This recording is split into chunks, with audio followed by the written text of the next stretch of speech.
Okay. Three topics today. Topic one. I still want to present continuation method. Second topic. I want to transform this problem, solving this equation. This is a pure algebraic problem. I want to transform this problem into an initial value problem. Initial value problem is a differential equation problem. The second topic is interesting. If I still have time, then we turn to study chapter 6. Chapter 6 is about using simple functions to approximate complicated functions. Topic one. Consider this problem. This is a vector equation. I want to solve this vector equation where the function f is a vector given by this equation. The right side is a zero vector. And assume we want to use the Newton's method to solve this problem. Newton's method is given by this equation. Here, this is a derivative of a vector function with respect to a vector. By definition, it is a matrix. Okay. So this is an inverse of this matrix times this vector. I want to use Newton's method to solve this problem. But Newton's method requires the starting point is close to the root we want to find of interest. Yeah.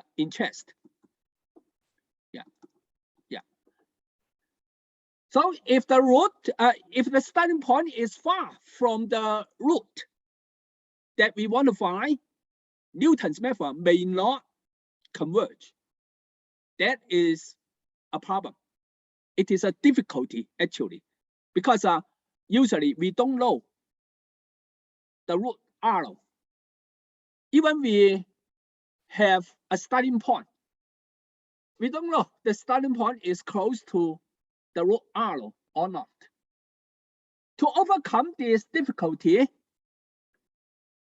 continuation method suggests that embed this problem into a family of problems. Embed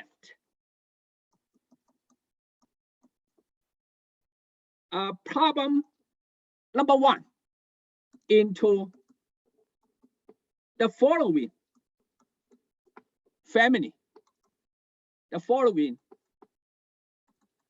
family of problems. Okay, T, parameter f of x plus 1 minus t, g of x. G of x, f is given to us. G of x is defined by us. Where t is between 0 and 1. So when t is 1, let me give a name. Okay, this is a problem number 2. It is a family of problems.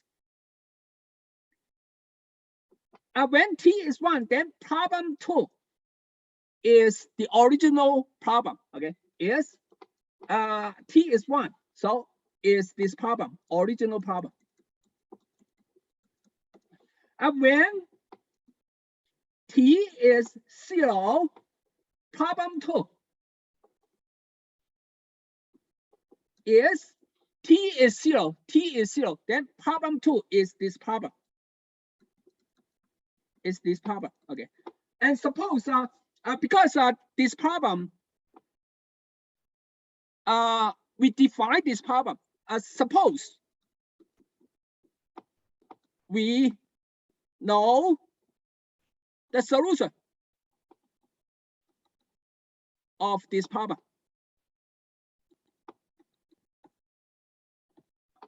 Okay, now the next step is cut this interval 0 to 1 into subintervals by some points.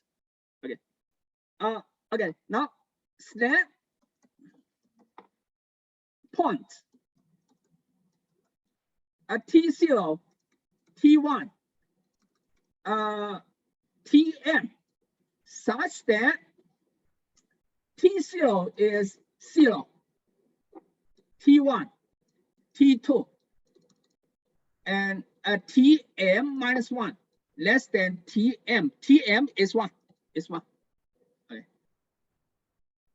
Usually, okay. Or we can assume, okay, assume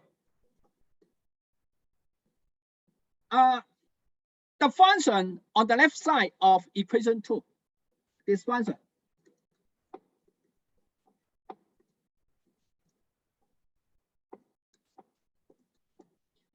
is continuous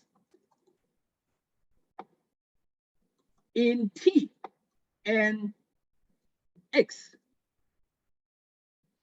Then, if these points are close to each other enough, then the adjacent problems, their solutions are very close. Okay. All right. Now let me plug in these points into equation 2. Then we have a system of equations. Okay. Okay. Now I plug in. Okay. Plug in T0 in T. T0 is 0. So I get this problem. Plug in T1 in T, then I have this problem.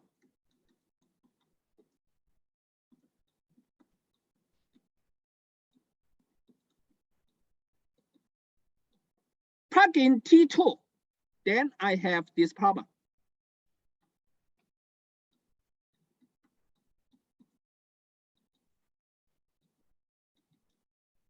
And so on.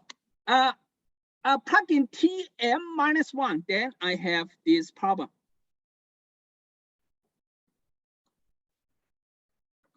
Tm minus 1. And finally, plug in Tm. Tm is 1 in T. Then we have this problem. Yeah, a system of equations. Now, Newton's method. Okay, the first equation, suppose I know is solution. Okay, suppose I know is solution. Then say T0. Suppose I know. Right. And suppose these points are close to each other enough, then I can use this x0 as the starting point to solve the second equation by the Newton's method. After I get the solution for the second equation, I can use the solution for the second equation as the starting point to solve the third equation, and so on. Okay, so in this way,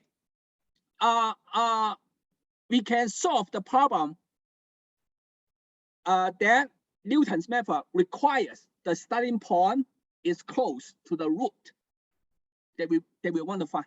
Yeah, this is the idea of continuation method. But idea is good, but still I can see two problems about this idea. The first one is, okay, the first one is pick G, and we know the solution of G, say T0. Starting with T0, then step by step, we can get a root of the original equation. Yes. But the problem is that root may not be the root that we want to find. Right? This is a problem one. The second problem is this method requires these points are close to each other.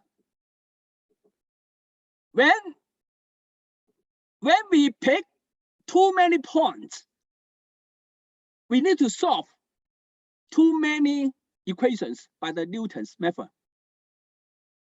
It takes time. So this method actually is not efficient computationally. We need to maybe, right? When this M is very large, wow, we need to solve many equations by the Newton's method, right? Not efficient. In the book, I see no answers to these two questions. Right? So in computational mathematics, no method is perfect. You need to, do research to improve what you observe. Okay. Right. All right. Now, this is the idea of this method. Now, next, here we assume. Suppose we know the solution of this problem. This problem is from us. Now, let me choose G. Okay, one simple idea, one simple method to choose G is,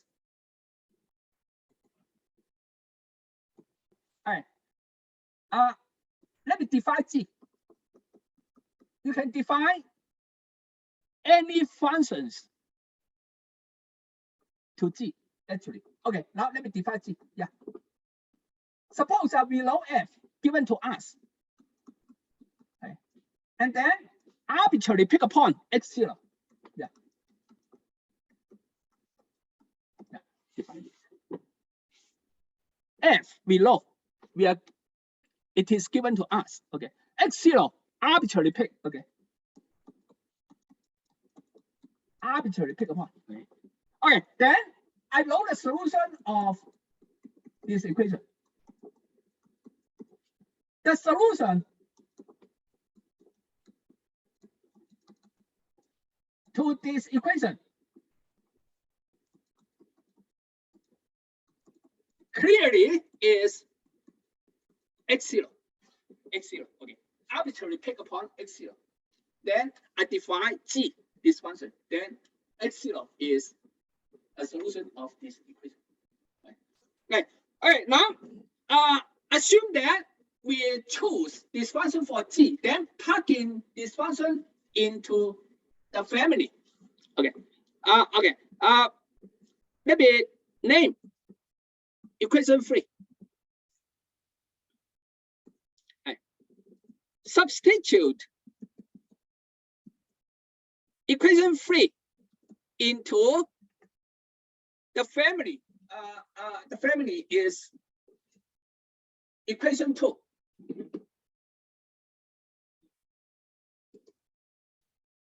Equation 2. Then we have T F X plus 1 minus T times G. Now G is F of X minus F x0. Okay. So it is 0. Okay. Now let me transform, simplify. Then we get T F X plus low T. It is F of X plus T minus 1 F x0. Yeah. So when T is 0, when t is 0, then the left side is 0. When t is 0, the left side is 0. So this equation, of course, it is true. Okay. When t is 1, plug in 1 in t, then this equation is the original problem. Yeah, this is the continuation method. Continuation method. And usually we pick g as this function. So the equation, the solution is x0. x0. Yeah. This is a topic 1, continuation method. A second topic. I think it is an interesting topic. A purely algebraic problem can be transformed into a differential equation problem, initial value problem. Okay, topic 2.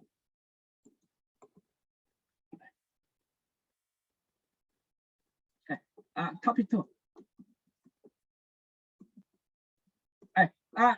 Let's work on. Let me give a name to this equation. Equation 4. Let's work on equation 4. Equation 4. Okay. Make assumption. Assume that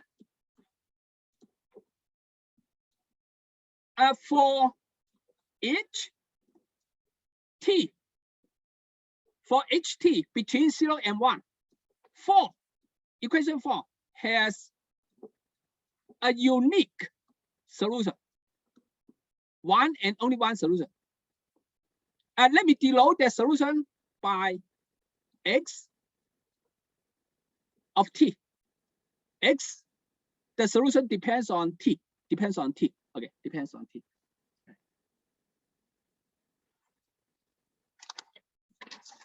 All right, now what I want to do is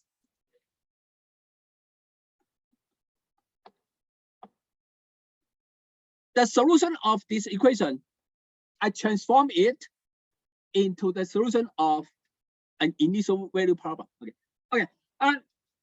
I assume this guy is a solution of equation 4. So I plug in the solution in equation 4. Substitute. Okay, x into equation 4. Then I have this equation, x of t plus t minus 1 f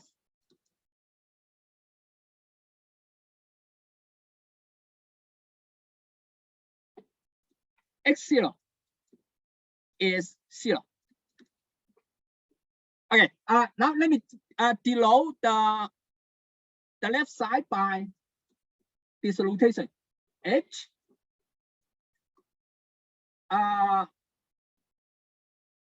depends on t, H depends on t, and also depends on x.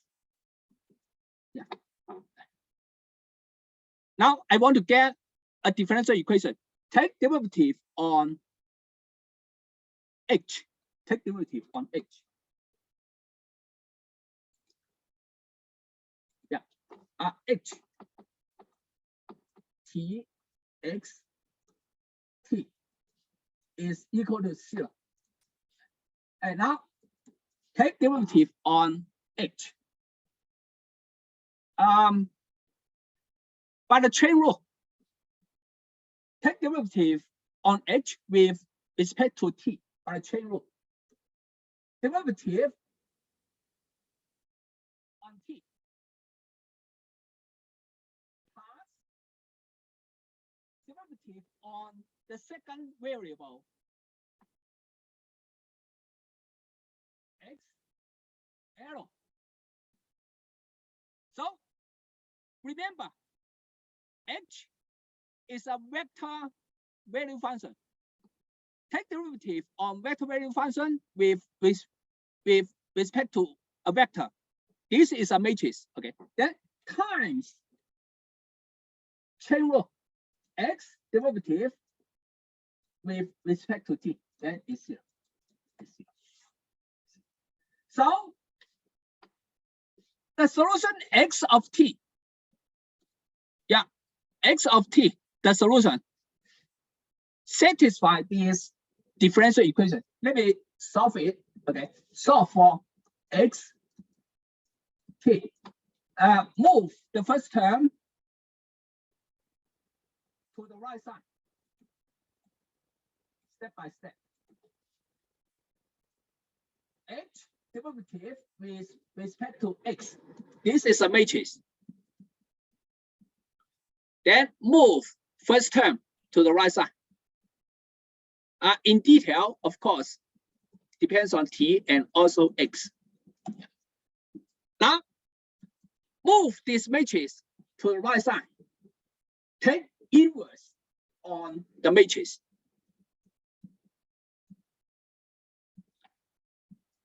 Derivative, okay. Inverse. H arrow depends on t, also depends on x of t. Yeah. Inverse, it is a matrix. Then times this vector. This vector.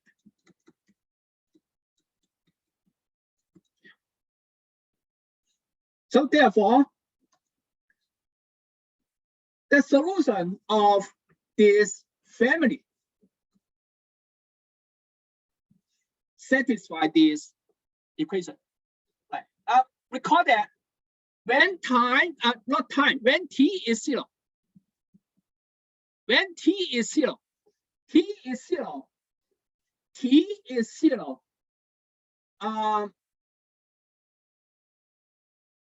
it is, we assume it is x0. X0 is upon we pick. Okay. Right. So this is together with the differential equation, it is a differential equation. Solve this differential equation for solve is initial value problem. Okay. To get a solution. Then when t is 1, the solution is the solution of the original algebraic equation. Right? When t is 1. When t is 1, so second term disappear. When t is 0, the first term and the second term is not cancelled. I'm sorry. Okay. When t is 0, this equation becomes f of x minus f at x0, not at x. So I said that when t is 0, the left side is 0. 0 is equal to 0. I am wrong. Okay, I'm wrong. When t is 0, actually the left side is f of x minus f of x0. They are not 0. Okay. Okay. So when t is 0, the solution, this guy is the solution of this equation. When t is 1, when t is 1, left side is f of x, right side is 0. So when t is 1, this is the solution of the original algebraic equation. Yeah. So when t x of 1 is the solution of this equation. Yeah. So a purely algebraic problem is transformed into a differential equation problem. Let me show you one example. Okay? One example.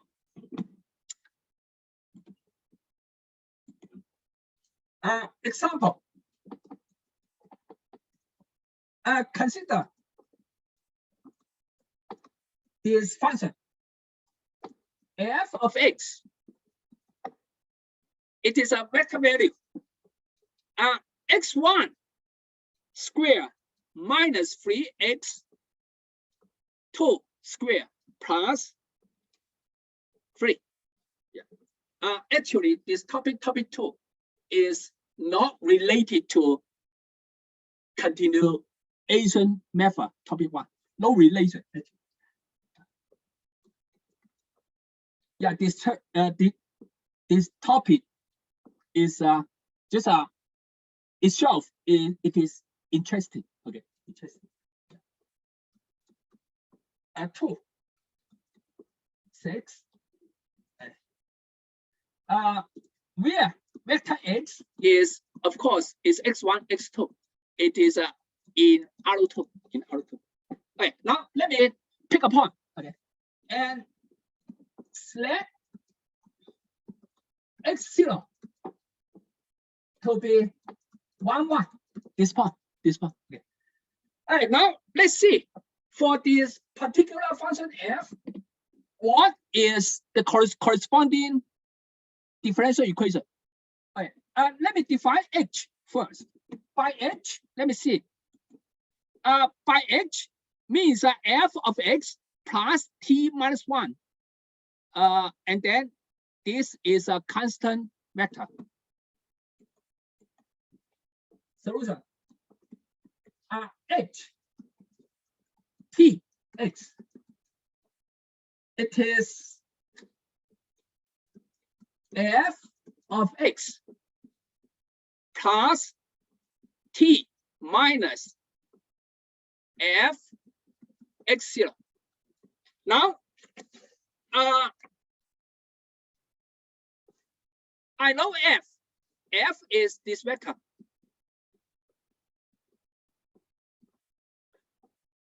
X1, x2 plus 6. This is f. Plus t minus 1. Function value at x0. X0 is 1, 1. So plug in 1, 1 in x1, x2. Then I get 1, 7. 1, 7. So therefore, combine these two vectors. We get 2, 3. T plus 2. X1, x2. 7t minus 1. This is h. In the differential equation, I have h. Now take derivative with respect to x to get a matrix. Take derivative on h with respect to x. Recall that the definition of a vector value function with respect to a vector, it is the first entry derivative, partial derivative with respect to x1. Yeah, this entry take derivative with respect to x1. 2x1, the result. Then first entry take derivative on it with respect to x2. Again, negative 6 x2. 2 by 2 matrix. The 2, 1 entry is derivative of the second entry here with respect to x1. It is x2. The 2, 2 entry in this matrix is the second entry here. Take derivative on it with respect to x2. Then I get x1. Yeah, x1. Now, after I get derivative, now take inverse. Take inverse. Okay. From linear algebra, 2 by 2 matrix, its inverse there is a formula. Okay, the inverse of this 2 by 2 matrix, there is a formula. It is 1 over determinant on this 2 by 2 matrix. It is a determinant of 2 by 2 matrix. The formula is a product of the main diagonal entries, 2x1 times x1, minus the product of the anti-diagonal entries. So it is 2x1 squared plus 6x2 squared. Now times, there is a formula.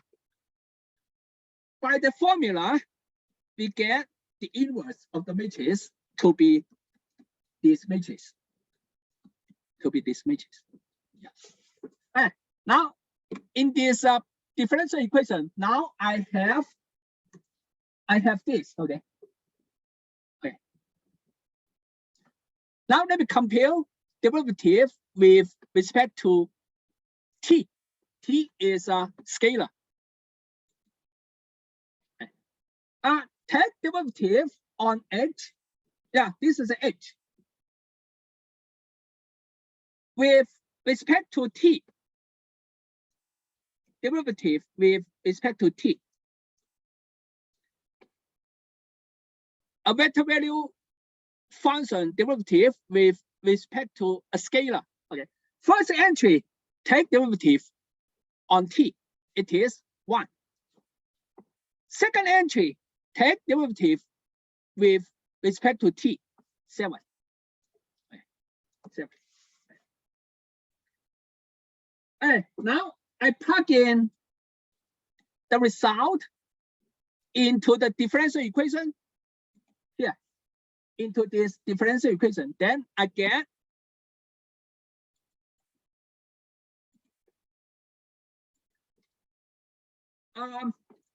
x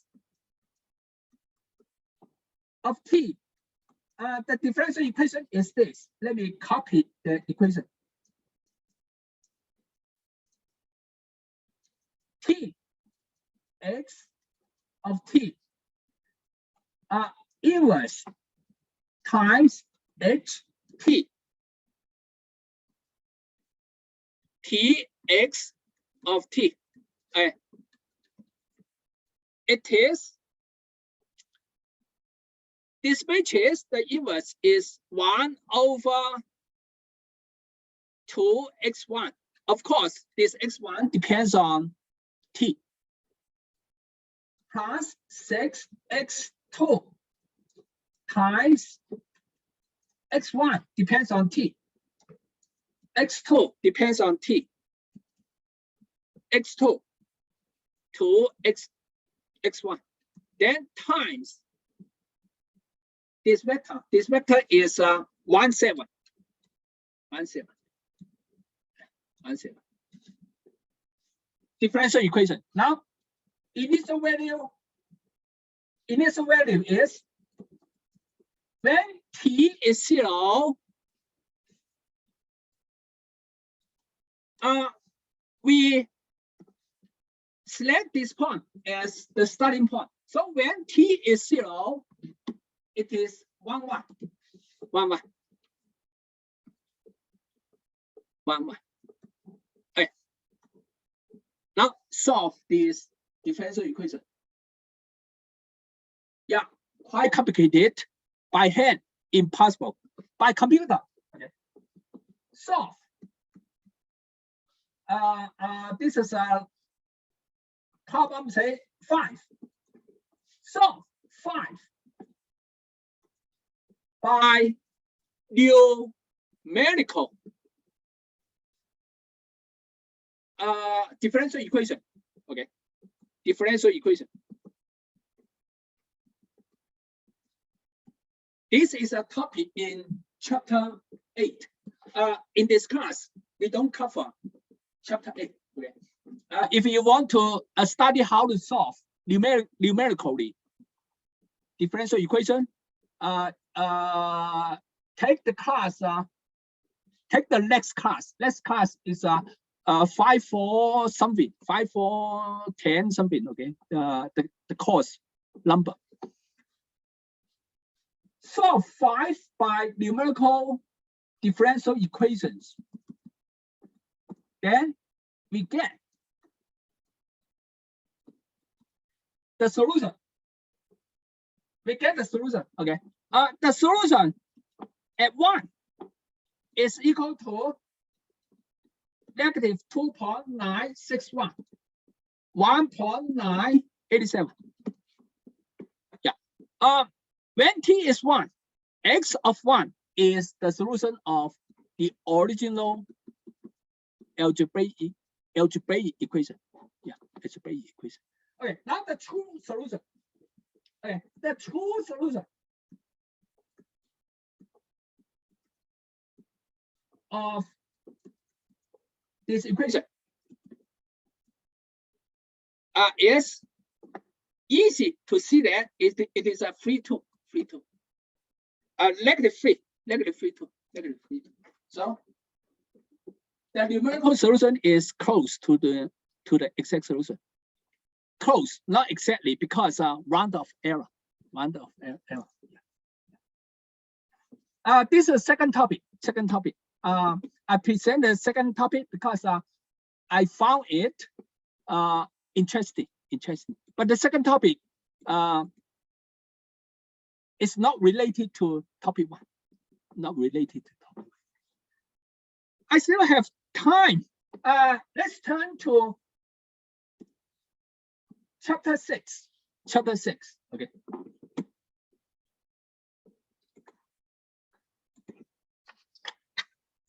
Chapter 6, topic number 3. 6.1 first. Use polynomial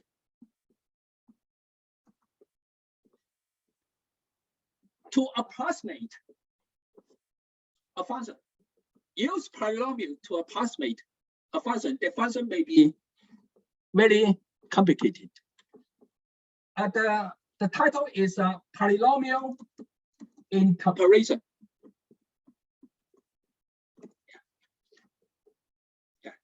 Let me write this paragraph down. Okay, I think it is so. I want to give you some idea, a rough idea about what this chapter 6, is for. Okay, is for. Chapter 6 is about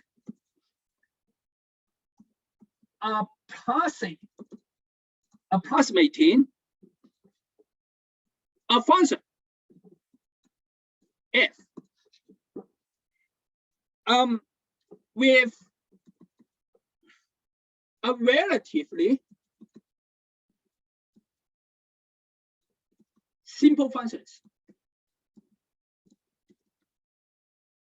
Say polynomial simple function. The simple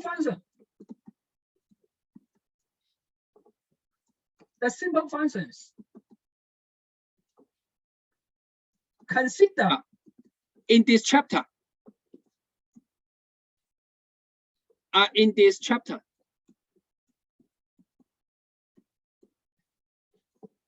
Includes include polynomials.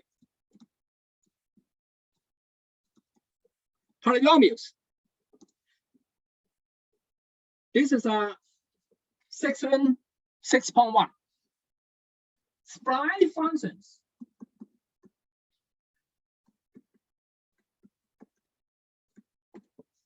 And continue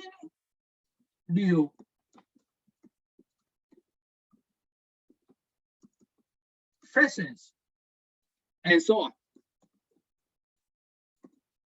In this chapter, I only present using polynomial and sprite functions to approximate function f. I don't teach using continual fractions and other simple functions to approximate function f. So I only focus on polynomial and spline. Okay. Okay, now section 6, section 1 is about using polynomial to approximate function f. Okay, suppose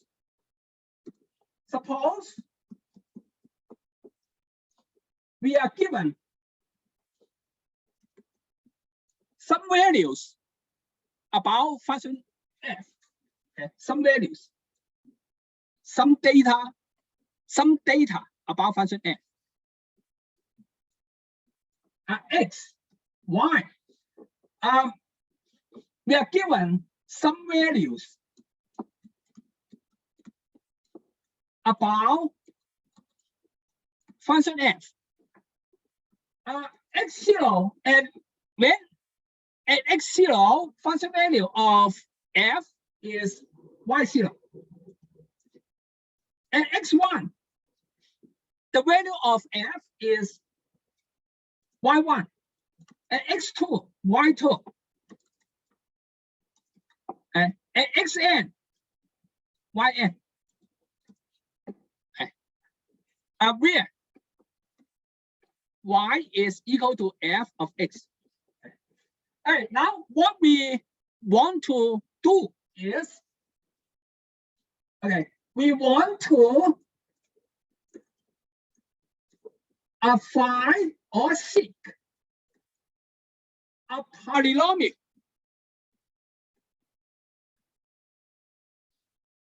Say, let me call the polynomial P of degree as low as possible, of lowest possible degree.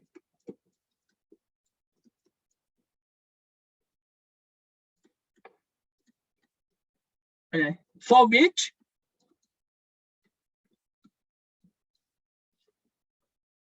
the polynomial at the data points match the data point. That means that P require the requirement on P is at x0, the value of the polynomial should be y0. At 1, its value should be y1. And at xn, the value should be yn. Yeah, we want to find such a polynomial passing through all the data points. Some terminology, okay, some terminologies, okay, some terms, okay, some terms, okay. A, such a polynomial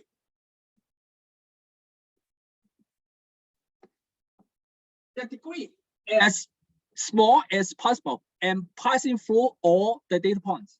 Such a polynomial is said to be, is said to interpolate the given data,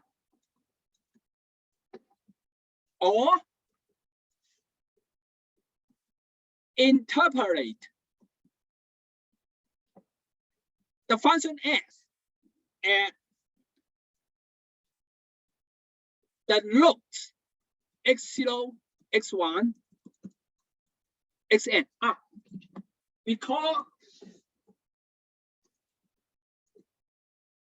the x points looks.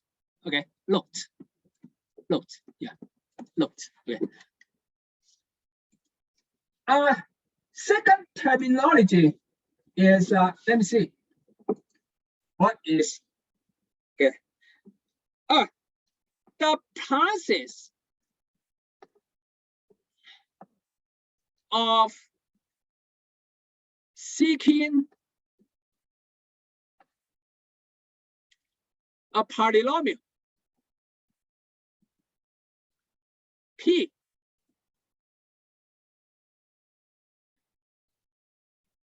that passes the given data point, the given data points Yeah, this process is called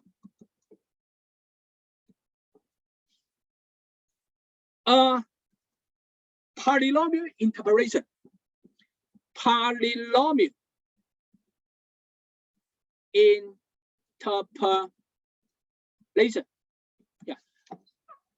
In some later sections, we will use spline function to parse all the given data points.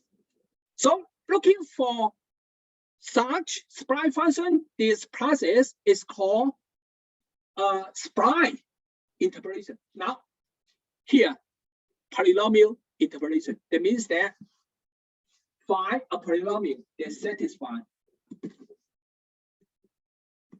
these conditions. Yeah. So this is an introduction about what we are going to study. Okay, about chapter 6. In the last class, I present the detail about 6.1. Okay, so here I stop here for today's class.